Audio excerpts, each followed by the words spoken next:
अब तक हमने ब्रीफ में rules of debit and credit देखा है, जर्नल एंट्री थोड़ा बहुत देखा है हमने, ठीक है। और लास्ट कल हमने जो बताया था, जो स्पेसिफिक जर्नल एंट्री होती है कैश डिस्काउंट से रिलेटेड, ओके, बैड डेट से रिलेटेड, फिर हमने थोड़ा सा डेप्रिसिएशन से रिलेटेड ट्रांजैक्शंस को कैसे रिकॉर्ड करते हैं वो देखा था हमने। अब ये है कि अब तक हमने जो सीखा है, जो मैंने बताया है, वो आपको rules of debit and credit जो बताया है,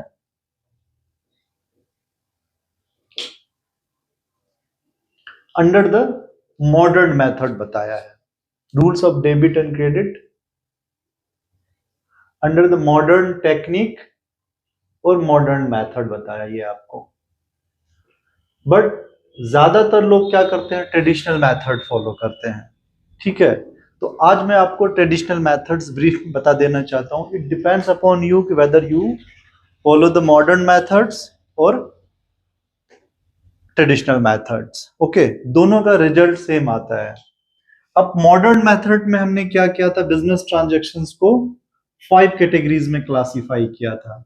एसेट्स, लायबिलिटीज,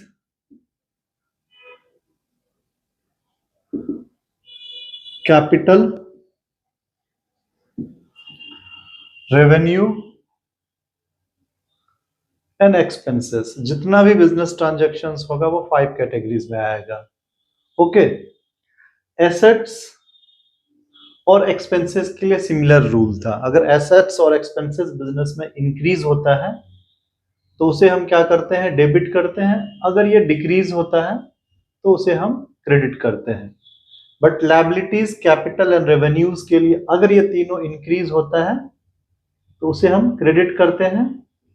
अगर ये डिक्रीज होता है तो डेबिट करते हैं। जस्ट अपोजिट रूल है। अब अंडर द ट्रेडिशनल मेथड क्या होता है, जितने भी तरह के बिजनेस ट्रांजैक्शंस होते हैं उसको 5 कैटेगरी क्लासिफाई करते हैं, ट्रेडिशनल मेथड्स और traditional technique.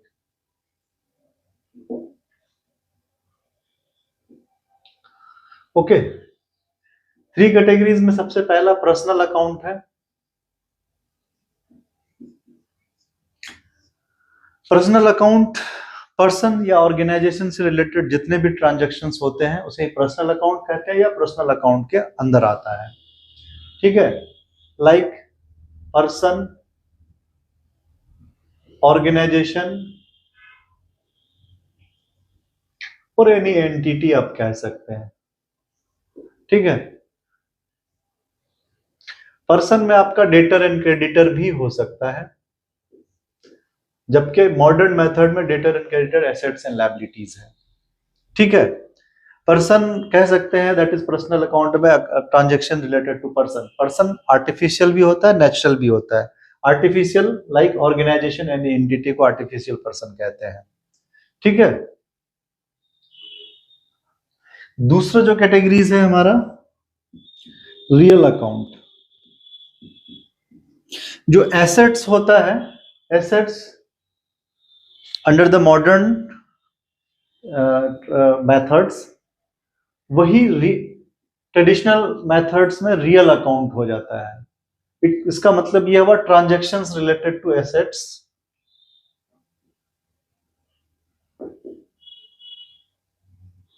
that to assets is real account, ठीक है। Land, building, plant and machinery,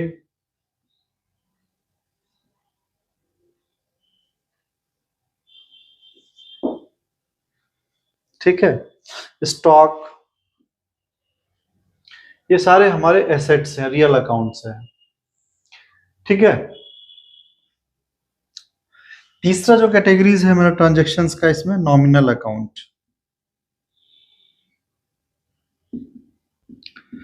nominal account transactions related to, ठीक है, इनकम,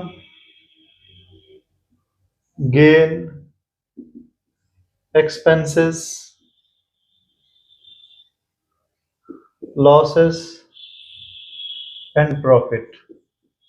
इससे रिलेटेड अगर कोई ट्रांजैक्शंस है तो उसे हम नॉमिनल अकाउंट कहेंगे। ठीक है। अब expenses like salary, wages, electricity bill, losses you know that कि जब कोई सामान बेचते हैं उसमें से अगर कोई लॉस हुआ हमारा। Profit you know that gain हुआ, gain on sale of furnitures ETC. ठीक है। तो for the purpose of recording business transaction under the traditional methods, all the transactions are categorized into three categories, that is personal account, real account and nominal account. Personal account is further classified but we will take it later, for the time being हम आप बता देते हैं। अब जब traditional method में business transactions को तीन कैटेगरीज में क्लासिफाई करते हैं तो तीनों के लिए अलग अलग रूल है। जिस तरह से हमने 5 कैटेगरीज में क्लासिफाई किया था अंडर द मॉडर्न मेथड, तो पांचों के लिए अलग अलग रूल है, लेकिन इसमें इंक्रीज और डिक्रीज के आधार पे करते हैं।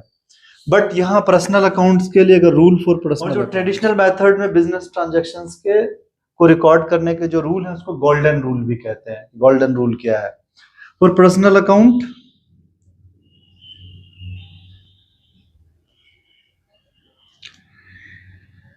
ठीक है, debit the receiver, credit the giver.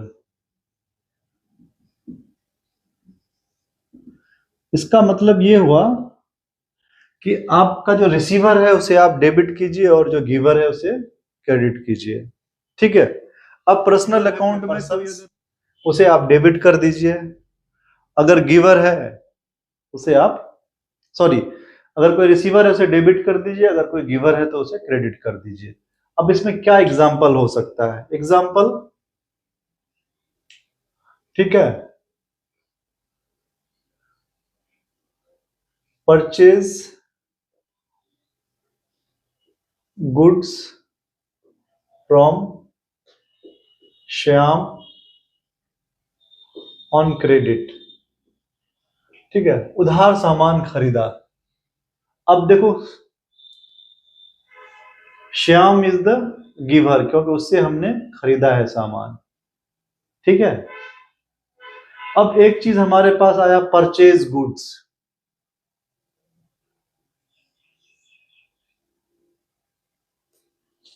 ठीक है। तो परचेज गुड्स हमारे पास, ये जो गुड्स है ये रियल अकाउंट है और यहां श्याम पर्सनल अकाउंट है।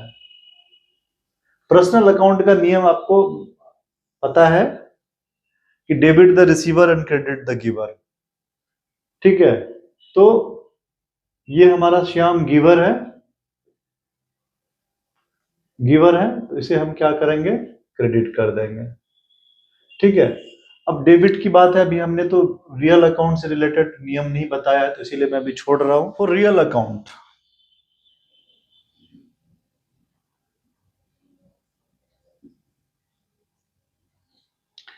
डेबिट व्हाट कम्स इन,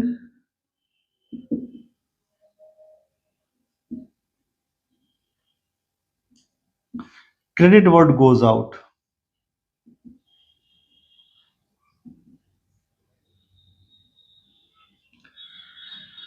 ठीक है, क्रेडिट व्हाट गोज आउट। जो हमारे पास आता है उसे हम डेबिट करते हैं, जो हमारे पास जाता है उसे हम क्रेडिट करते हैं। ठीक है। रियल अकाउंट्स आपको बताया था कि land, building, plant and machinery, ये सबको रियल अकाउंट्स कहते हैं। अब उसका नियम कहता है कि अगर कुछ आता है तो उसे हम डेबिट करते हैं, कुछ जाता है तो क्रेडिट करते हैं। तो यहां हमने गुड्स को रियल अकाउंट माना है, तो रियल अकाउंट गुड्स हमने खरीदा है तो हमारे पास आ रहा है, तो debit what comes in, debit हो गया। जिस तो श्याम अकाउंट क्रेडिट हो गया था और गुड्स अकाउंट डेबिट कर देते हैं। बट ये गुड्स के बदले में हम परचेज गुड्स लिखते हैं, या तो परचेज अकाउंट लिख लें या परचेज गुड्स अकाउंट। ठीक है। तो purchase account debit to Shyam account. अब तीसरा है for nominal accounts.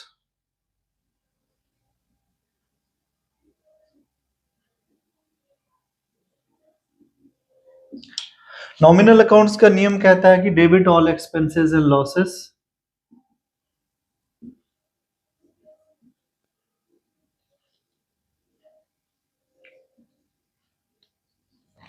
Credit and credit all incomes and gain. अगर आप हमारे साथ सीखना चाहते हैं तो साथ साथ आप नोट्स करते चलिए, ठीक है। गोल्डन रूल बोलते हैं इसे, golden rule for debit and credit under the traditional method, for personal account, for real account, for nominal account, ठीक है। नॉमिनल अकाउंट्स के लिए debit all expenses and losses, credit all incomes and gain. इसका मतलब हुआ कि सारे expenses and losses को हम डेबिट करेंगे और सारा इनकम्स एंड गेन को हम क्रेडिट करेंगे, ठीक है। अब से फॉर एग्जांपल सैलरी हमने पे किया तो एक्सपेंसेस है, तो इसे डेबिट करेंगे, debit all expenses and losses. Credit all incomes and gain, कोई हमारे पास इनकम आता है for account discount receive, that is income, ठीक है, कल बताया था हमने, से हम डेबिट करेंगे, सॉरी क्रेडिट करेंगे। तो फॉर द टाइम बिंग आपको ये याद रखना है कि under the traditional methods business transactions are classified under 3 categories, personal account, real account, nominal account, ठीक है। And these 3 categories have different rules, ठीक है। फॉर द टाइम बिंग आपको ये याद रखना है कि तीनों कैटेगरीज के लिए अलग अलग रूल है। फॉर द टाइम बिंग आपको ये याद रखना है कि under the traditional method business transactions are classified into 3 categories, that is personal account, real account and nominal account. 3 categories में क्लासिफाई होता है और तीनों कैटेगरीज के लिए अलग अलग रूल है। पर्सनल अकाउंट के लिए debit the receiver, credit the giver. Real account के लिए debit what comes in, credit what goes out. For nominal account debit all expenses and losses, credit all incomes and gain. आप इसको get by heart आपको करना पड़ेगा। If you want to follow the accounts, you are in class 11th, अगर आप चाहते हैं कि अच्छे से डेबिट एंड क्रेडिट कर ले और बिजनेस ट्रांजैक्शंस को रिकॉर्ड करें, either you need to follow this modern methods और this traditional methods। और तीनों के ये तो इजी है थोड़ा कि इंक्रीज और डिक्रीज, फिर भी लोग जिनकी प्रैक्टिस नहीं होती है वो कंफ्यूज करते हैं, ये भी काफी इजी है, ठीक है। बट अभी हमने नहीं बताया पर्सनल अकाउंट्स का फर्दर क्लासिफिकेशंस होता है, artificial, natural and personal representative accounts. तो रिप्रेजेंटेटिव अकाउंट्स को अभी हमें समझना है, ठीक है। पर्सनल रिप्रेजेंटेटिव अकाउंट्स ये थोड़ा मैं आगे बताऊंगा, क्योंकि at the beginning stage you won't be able to understand this. Personal representative account होता क्या है, ठीक है। तो अब क्या है ना, दोनों मेथड से हम ट्रांजैक्शंस को रिकॉर्ड करके देखते हैं, डेबिट एंड क्रेडिट करके देखते हैं, तभी आपको समझ में आएगा। अब दोनों मेथड से हम बिजनेस ट्रांजैक्शंस को रिकॉर्ड करके देख लेते हैं। हमने मॉडर्न मेथड्स में ऑलरेडी कर रखा है, तो ट्रेडिशनल मेथड को करके देखते हैं। पहला ट्रांजैक्शन जनरली हम करते हैं, started business with cash of rupees 2 lakh. 2 lakh से हमने बिजनेस स्टार्ट किया, ठीक है। बिजनेस स्टार्ट कौन किया? ऑनर ने किया, ठीक है। ऑनर ने पैसा लगाया, पूंजी लगाया, तो बिजनेस में कैश आया, ठीक है। इससे पहले हमने मॉडर्न मेथड्स में जो ट्रांजैक्शंस की एनालिसिस किया था, तो 2 एस्पेक्ट्स में इन्वॉल्व हुआ था, one is capital, another is cash. Cash business में आया था, इंक्रीज हुआ था, और कैपिटल भी इंक्रीज हुआ था। Capital is the amount of money invested by the owner, इसी पैसे को हम कैपिटल भी कहते हैं। एक तरफ हमारा कैपिटल बढ़ता है और कैश भी बढ़ता है। अगर इन रियल सेंस में देखें, अगर बैलेंस शीट जो होता है हमारा, एक साइड कैपिटल होता है ऐसे करके, ठीक है, ये कैपिटल 2 लाख बढ़ा, और दूसरे साइड हमारा कैश भी, कैश इन हैंड भी बढ़ जाता, सिर्फ अगर बैंक में जमा नहीं किया है तो। ये इस तरह से होता है, ठीक है।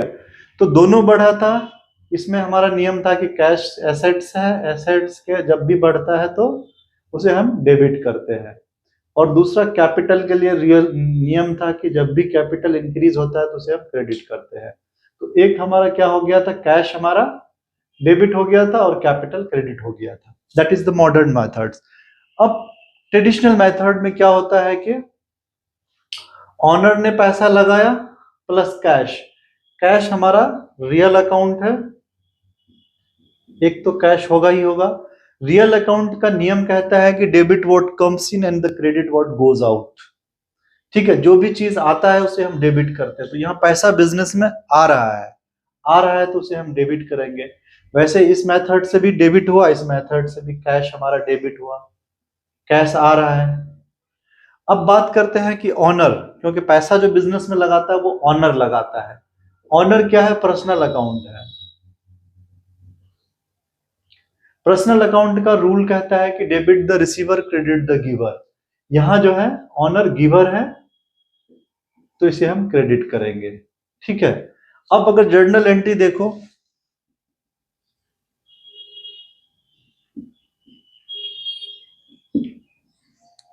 डेबिट का कॉलम, क्रेडिट का कॉलम, एलएफ, डेट पर्टिकुलर, यहां मैं डेट डी से इंडिकेट कर देता हूं पर्टिकुलर, लेजर फोलियो, ए से अमाउंट, अमाउंट क्रेडिट अमाउंट। ठीक है, अब देखो हमने, क्योंकि कैश रियल अकाउंट है, debit what comes in credit what goes out. Cash क्योंकि आया इसलिए हम डेबिट करते हैं।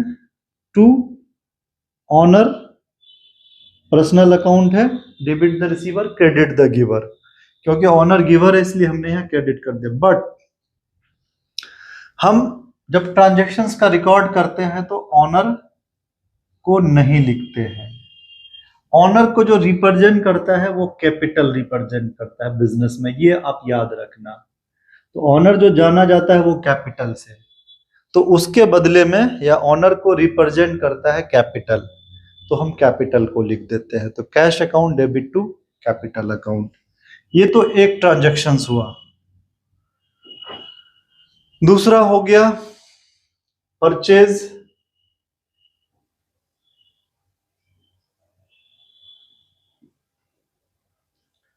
Furniture of ₹50,000 on cash. ठीक है, अब तो दो चीज है कि हमने कैश नगद खरीदा, फर्नीचर तो कैश हमारे पास से गया और फर्नीचर आया। फर्नीचर हमारा ट्रेडिशनल मेथड्स के आधार पर रियल अकाउंट है, ये भी हमारा रियल अकाउंट है। तो रियल अकाउंट का रूल क्या कहता है, golden rule, debit what comes in credit what goes out. तो फर्नीचर आ रहा है हमारे पास, इसे हम डेबिट करेंगे। कैश हमारे पास से जा रहा है तो इसे हम क्रेडिट करेंगे। और अगर मॉडर्न मेथड को फॉलो करते हैं तो अगर एसेट्स, इसे हम एसेट्स कहते हैं, एसेट्स अगर इंक्रीज करता है, ठीक है, तो उसे हम डेबिट करते हैं। यहां एसेट्स हमारा, ये भी एसेट्स है, एसेट्स अगर डिक्रीज करता है तो उसे हम क्रेडिट करते हैं। दोनों नियम से डेबिट एंड क्रेडिट ऐसा ही हो गया। इस तरह से आप फॉलो कर सकते हैं। ठीक है, तीसरा परचेज गुड्स ऑफ ₹10,000। ठीक है, 10,000 का सामान खरीदा। अब जब 10,000 का सामान दे रखा है तो हम ये मान के चलते हैं कि नगद खरीदा है। तो जब सामान खरीदा तो हमारे पास गुड्स आया, ठीक है, और कैश गया होगा। अगर आप ट्रेडिशनल मेथड फॉलो करते हैं तो cash real account, real account का रूल है debit what comes in credit what goes out. इसका मतलब हमने सामान खरीदा तो कैश गया, गोज आउट हुआ, इसे हम क्रेडिट कर देंगे कैश को। ठीक है, सीआर। अब परचेज गुड्स, गुड्स क्या है, हमारा रियल अकाउंट है under the traditional method. Debit what comes in credit what goes out. जो आता है उसे हम डेबिट करते हैं, जो हमारे पास से जाता है। ठीक है, तो उसे हम क्रेडिट करते हैं। तो purchase goods account debit to, but purchase goods account के जगह पे हम सिर्फ परचेज ही लिखते हैं क्योंकि परचेज एंड सेल्स को मेंटेन करते हैं। परचेज गुड्स अकाउंट या purchase account debit to cash account. अब मॉडर्न मेथड में क्या होता है कि परचेज हमारा एक्सपेंसेस ट्रीट होता है, क्योंकि जब भी हम परचेज करते हैं उसे एक्सपेंसेस, जब भी एक्सपेंसेस इंक्रीज होता है तो उसे हम डेबिट करते हैं। इसमें भी डेबिट हुआ, उस मेथड से भी डेबिट हुआ। कैश तो पता ही है आपका एसेट्स होता है, इस पर रियल अकाउंट होता है। एसेट जब भी इंक्रीज होता है तो डेबिट करते हैं और डिक्रीज होता है तो क्रेडिट करते हैं। इन द सेम वे आप दोनों मेथड से बिजनेस ट्रांजेक्शन्स को फॉलो कर सकते हैं। अगर आपको फर्दर ट्रांजेक्शन्स की एंट्री की जरूरत है, कहीं हेल्प की जरूरत है, ठीक है, कैसे डेबिट एंड क्रेडिट करते हैं, you can comment, you can follow us. आप कमेंट में बता सकते हैं, कमेंट बॉक्स में डाल सकते हैं कि sir we need more explanation of debit and credit. ठीक है, टीएस ग्रेवाल की बुक फॉलो कर सकते हैं if you are in CBSE. अगर स्टेट बोर्ड में है तो स्टेट बोर्ड के कोई भी बुक फॉलो कर सकते हैं। ठीक है, तो डे बाय डे फिर हम एक बार क्या करेंगे, जर्नल, लेजर और ट्रायल बैलेंस, ये तीनों एक साथ लेंगे एक क्लास में, ताकि आपको सीक्वेंस समझ में आ जाए। जो अकाउंटिंग प्रोसेस है कि जर्नल एंट्री कैसे करते हैं, फिर उससे लेजर कैसे करते हैं, फिर उससे ट्रायल बैलेंस कैसे बनाते हैं, फिर उसके बाद एट द एंड ऑफ 31 मार्च को profit and loss account, profit and loss निकालने के लिए फाइनल अकाउंट कैसे बनाते हैं, और फाइनल अकाउंट्स बनाने के लिए हमें ट्रायल बैलेंस की जरूरत पड़ती है। तो इसके एक बार कंसेप्ट को समझ के we will do this then this. ठीक है, तो आपको 11th में आई थिंक इतना काफी होगा for the time being. Thank you so much, have a good